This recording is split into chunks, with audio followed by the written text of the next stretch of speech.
আজও বিস্ময়।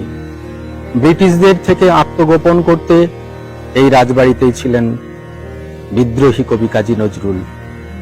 ঠাটবাট নেই, রাজ্যপাট নেই, জীর্ণ রাজবাড়ি, তবু এখনো ইতিহাস কথা বলে।